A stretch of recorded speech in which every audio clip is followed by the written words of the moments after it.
Na-experience nyo rin ba yung ganitong problema pag nagpiprint kayo using Cameo? O kaya naman yung printer nyo is may problem na sa pagpiprint. Ayan. Hindi natapos yung pagpiprint ng registration mark. Ayan. Almost up lang. Makabasa pa rin ito ng Cameo natin.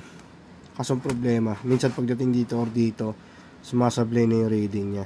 So ganito lang yung gagawin nyo para masolusyonan nyo yung problema na ganito. Kung kayo ay Cameo Silhouette user. Ang gamit nga pala natin is Cameo 4. Yan yung gamit natin.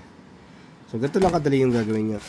Gamitin nyo lang itong mga una nyo na paggamitan niya. Kagaya nito, napagkata na to ng sticker. So yun o, ito yung registration mark niya. Yan, maayos diba? Ito lang, simple lang. Cut mo lang yan. Tansyahan lang. Kunin mo lang silang pareho. Yan. Ako pag-cut ko nito, dulo-dulo. Sagad sa dulo kasi para madali ko siya mailagay doon. Or may attach. Ayan, tabi ko lang yan. May nakita nyo diba yan? Siyempre yung square yun dyan. Tanggalin ko itong nilagyan ko support na masking tape. Kasi tinesting ko siya kung mababasa doon sa Cameo 4 pero hindi siya nabasa. So yan. Ito. Yan. Ang paglagay lang nito, yan, sasakto mo lang ito sa dulo-dulo. Kailangan match na match siya. Kailangan tugman-tugma yung paglagay mo. Tupuin mo na ng ganyan para mailagay mo siya maayos. Tapos ayun tatapat mo na ng gusto. Hindi mo siya ganun kahirap ilagay. Yan. Titingnan mo lang kung saktong-sakto. Yan, kagaya naisakto ko na siya. Tanggalin ko lang dyan. Tapos yung sa side, sasakto ko. Ayan. Di ba para nilagay lang? So, yung kabila naman, tanggalin ko lang muna yung guide. Ay, guide. Yung yung support ko na masking tape. So, ayan. Tanggalin lang natin. Ayan, pag ganyan siya. Mo lang, tuklap mo lang ulit yung dulo. Hindi mo siya tutupiin. Ayan. Tupiin mo lang konti yung dulo. Uy, sumama yung kabila. Ayan, isang side lang mo ng ganyan. Para ma-match mo siya ng maigi.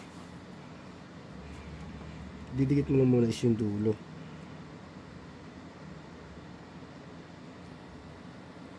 Ayan. Titingnan mo kung may tutugma mo siya doon sa pinaka-flat. Dulo yun, dulong-dulo. Pag natugma mo yan dyan, goods na yan. So ayan. Nailagay na natin, diba? Ayan, tama, diba? Para may bagong registration mark siya. Ngayon, lalagyan natin ito sa Cameo natin. Yan. Yan, nakapid na siya.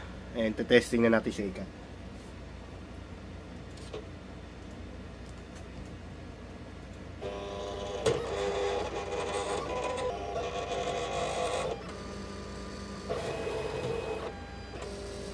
Ngayon, nakita niya. Nabasa niya na lahat ng registration mark. Tingnan lang natin kung magkakat siya ng tama.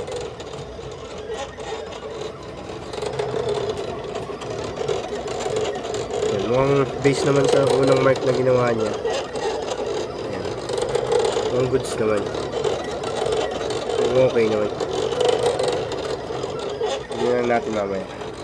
Ang dumi na ng Cameo ko, no?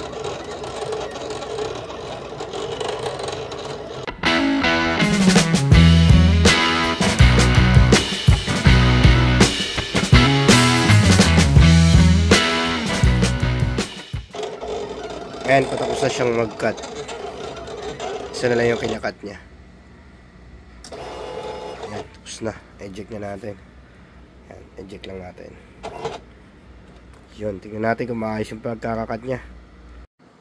Ayan, tapos na natin yung cut. Ito yung nilagyan natin kanina ng bagong registration. Ayan, ito yung kinabit natin sa kanya. Tanggalin natin, ha. Ayan, ayan. Yun yung kinabit natin kanina kasi yan nga, ganyan yung niya, pagkakaprint. Sa printer yung may problema nito kaya nagkaganyan. Hindi lang na head clean. Minsan kang pagka hanggang 3/4 yung na-print nito sa registration mark, nababasa naman. Pero pagka ganito medyo half na, hindi na talaga. So yan, ito yung nilagay natin. Tanggalin ka para makita talagang totoo. Ayan, ito yung kabila. Ayan, ito yung kinabit natin kanina. Ayan, tanggalin natin. Ayan yung sublime na print ng registration mark. Ito yung tinapal natin. Pwede mo pa magamit ulit to kung marami kang piniprint. Tabi mo lang. Minsan ako tinatabi ko ito pag maraming print. Tingnan natin kung sumakto yung printout niya. Ayun, kita mo naman ito. Tanggal ka agad. Yun, all goods. Yan, tinanggalan natin lahat. Yan, ang ganda ng pagkakakat, diba?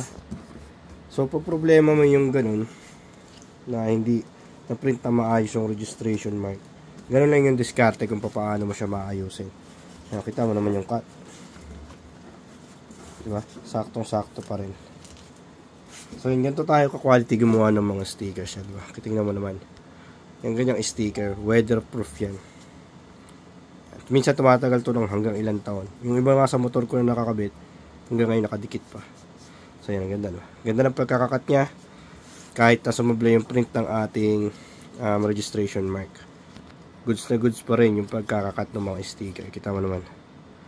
Oh, yan, saktong-sakto pa rin lahat. Maayos yung pagkakakat niya.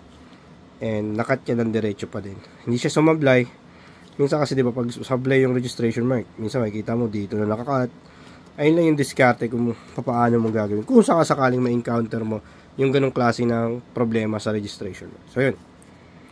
Pag gusto nyo nga pala magpagawa ng mga sticker kagaya nito, matibay, high quality ng mga stickers, message nyo lang po ako or ang aming Facebook page. Lalagay ko po sa description ng video nito kung saan nyo kami pwedeng makontak. Ayan.